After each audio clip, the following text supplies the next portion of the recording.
Good morning, everybody. That's a little Bananarama from back in my high school, college days. Welcome, welcome. Glad to have all of you here with me on the Daily Bites. It's December 14th, 2023. Great to be with all of you today. Happy Thursday, and we have lots to talk about with the markets. And what happened yesterday was pretty interesting and pretty critical. So let's see if we can put some explanation around it and wrap it up with a bow. Get ready for Christmas coming up in about a week and a half.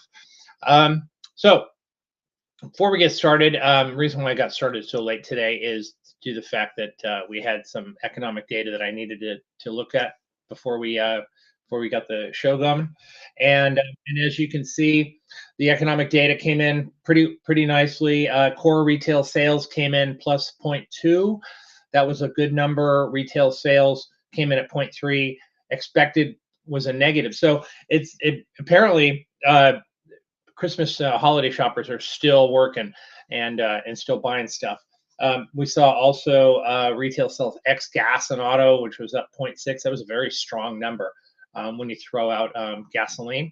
Let's see what else here. Export prices were down about roughly in line. Import prices a little bit better than expected. But jobless claims are down. So all in all, it was a pretty good economic data so far this morning. ECB interest rate decision, they stayed steady at 4.5%. Also, the Bank of England did the same thing. They're staying steady at 5.25%. You see right there.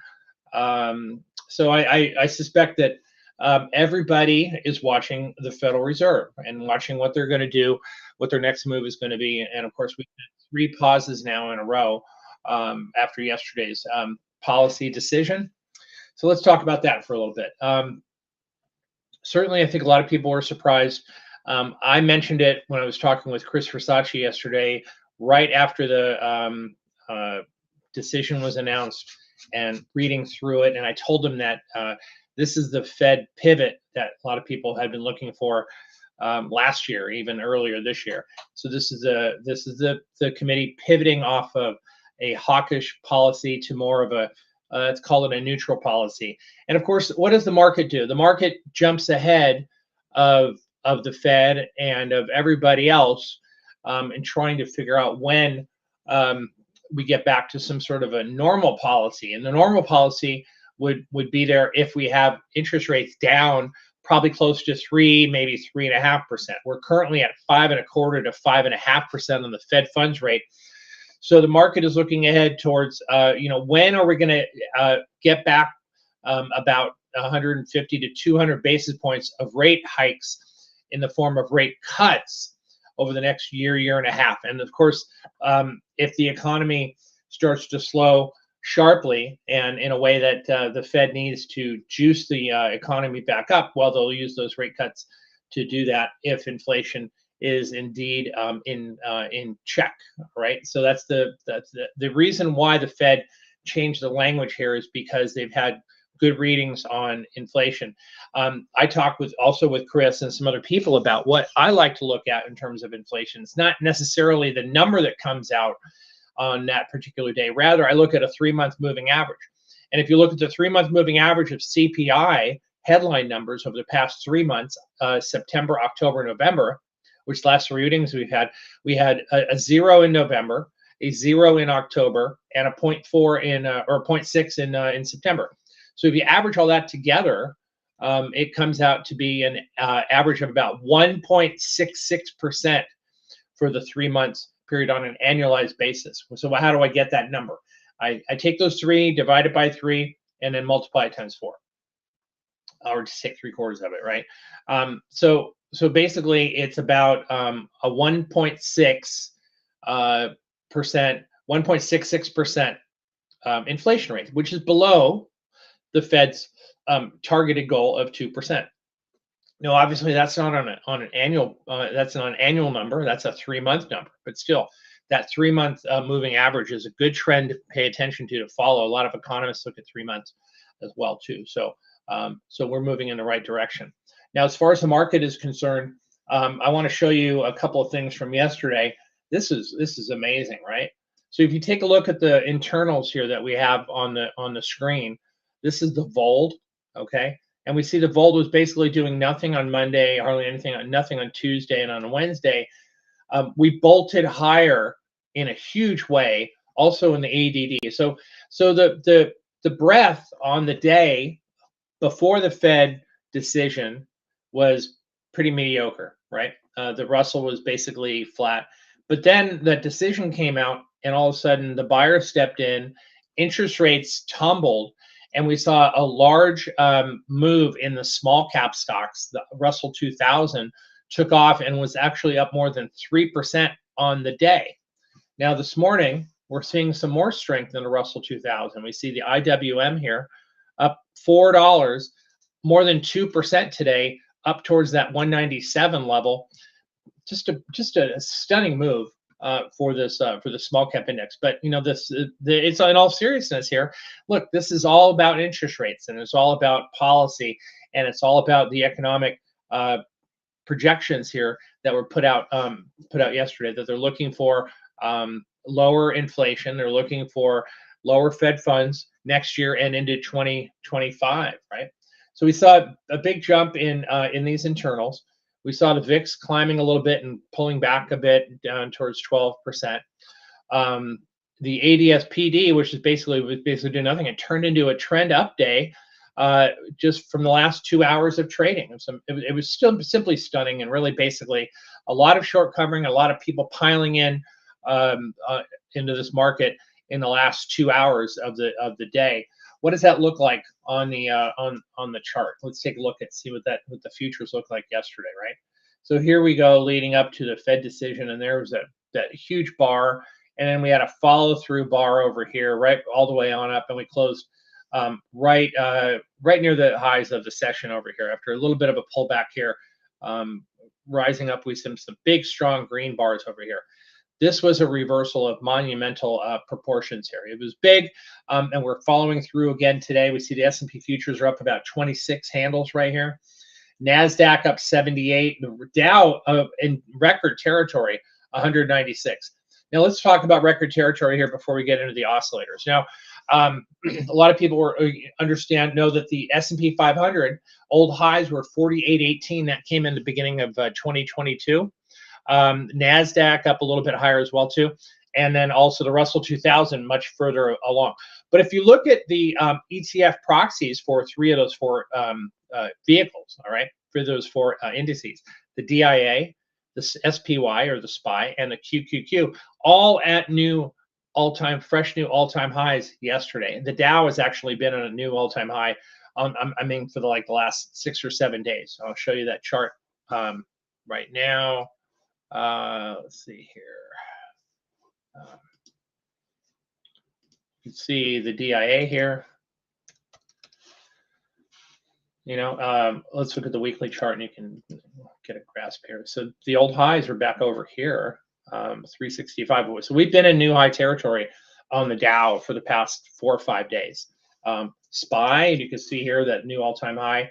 Yesterday, the old high was back in January of 2022. New all-time high there yesterday, and then Qs also closed at a new all-time high. I think we actually did eclipse the old high of trading about 403 and change. So new all-time highs. Now the Russell 2000 a little bit further away, 235 here, but we're making our way there. You know, a few more days like yesterday and today is going to get you to new all-time highs. I think you need to see interest rates come down a little bit further for the Russell 2000 to make that move. But still, stunning move here. And on the weekly chart, still not very overbought either. So let's go back to the oscillators over here. So we talked last week about how the oscillators were, and Monday a little bit about how the oscillator was sitting above the 100 line. It was really important to see. As long as that good breath continued, gobs of breath is a good thing. Thanks, Tom McClellan.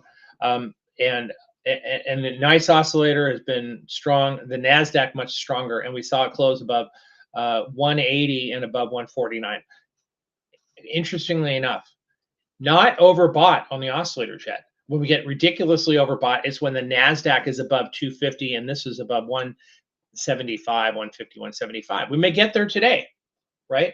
So that's why I'm telling everyone, step into the market trading today with it, with the notion that I'm going to take some more risk off the table, right? So the plan that I've had for the past several days, and it's worked really nicely, and Leanne will tell you the same thing. She's done this too, is going in with the notion that I'm going to start my day by taking some risk off the table, right? And it's okay to do that. Start taking some risk off, and then making an assessment of where the market is later in the day, right? So Leanne and I were talking about it this morning, and said, look, you know, or last night actually, look, at 11 o'clock in the morning, even yesterday, or at 12 noon, did you have any thoughts or idea of buying the IWM yesterday? Which you did. She did. I did. After the Fed decision, and the answer was no thoughts at all.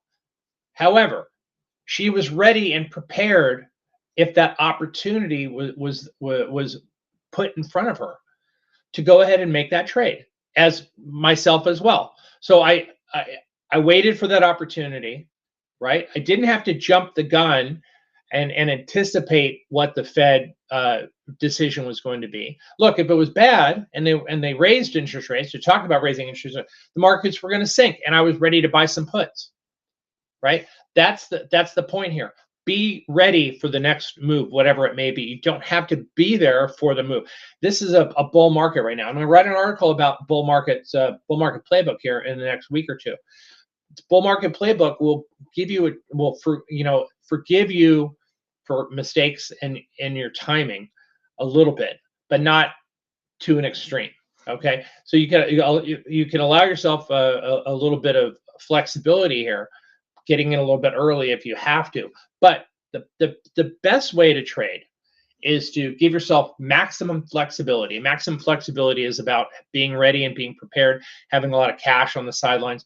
Look, everybody in the chat room all day yesterday, I was kept knocking on everybody. Raise cash, do some selling. Wait, right? Because you don't have to make your whole year in 1 day or 2 days or 5 days, right? Or even a month. All you have to do is be ready and be prepared for the next opportunity to come along. All right, and maybe it's today. So we might have some opportunities today. So let's take a look and see what I'm looking at here. Of course, later on today we'll have the earnings report from Costco. That stock's been on fire. We've been doing great with this name. New all-time high here, 642. Well, probably going to be taking a little bit of money off the table on Costco. Another name that I like here, you saw up on the board a few moments ago. They also have earnings coming out tomorrow morning. Big day yesterday, big outside day. I like Darden here, DRI. This is the owner of Red Lobster and also Olive Garden and a few other restaurant names. You can see the stock's been really super strong since the bottom was put in here in the middle of October. It's up a good 30 points or something like that. So I think the stock's got some room to get back up to those old highs. Probably be putting a trade on here in a couple of days. And some of you may remember we talked last week about Broadcom, and also on Monday.